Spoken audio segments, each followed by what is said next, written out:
Welcome to ISL Enabled Virtual Lab of CSIR. तो यहाँ पे जैसे मैंने अभी बताया कि कुछ मैथमेटिकल मॉडल्स है या फिर आर्टिफिशियल इंटेलिजेंस बहुत अभी अच्छा आ गया है, तो इन्वर्टर डेटा को आप रन करके बहुत अच्छी तरह से इन इन्वर्टर इम्पैक्ट्स को आप अभी मिनिमाइज कर सकते हैं। एनवोटेक और मूल्यांकन अध्ययन का आउटकम क्या है? जैसा मैंने बताया, इन्वर्टर असेसमेंट स्टडी का आउटकम क्या है, मतलब नतीजा क्या है, रिजल्ट क्या है, किसमें।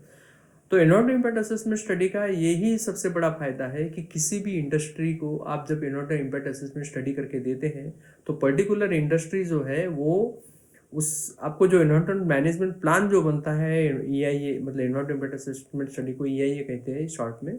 तो इन्वर्टर मैनेजमेंट प्लान पे वो इम्प्लीमेंट करती है, उसका इम्प्लीमेंटेशन करती है। तो मैन्युफैक्चरिंग प्रोसेस हो, चाहे एयर क्वालिटी के लिए हो, चाहे वाटर क्वालिटी के लिए, सॉइल क्वालिटी, जितने मेजर्स लेने हैं वो लेती है।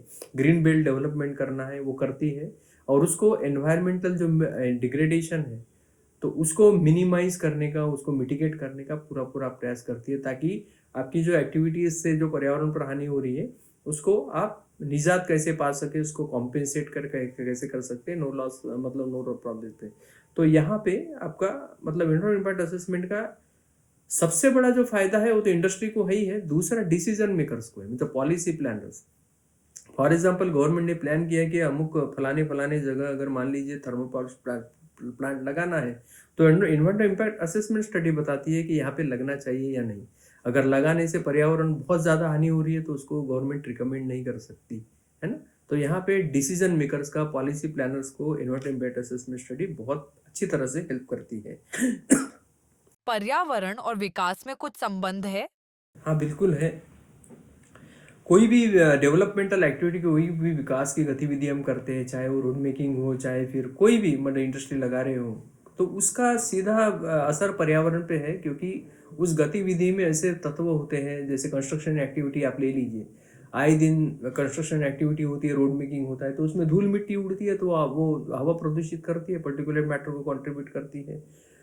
तो इस तरह से कोई भी हो, इंडस्ट्रियल एक्टिविटी हो या कोई भी डेवलपमेंट, तो डेवलपमेंट प्रोसेस तो ऑनगोइंग है, लेकिन एनवायरनमेंट भी जरूरी है। तो हमें सस्टेनेबल डेवलपमेंट एक टर्म हमने दिखी, तो उसको ध्यान में रखते हुए एनवायरमेंटल इम्पैक्ट असेसमेंट बैलेंस रखता है इस चीज़ का।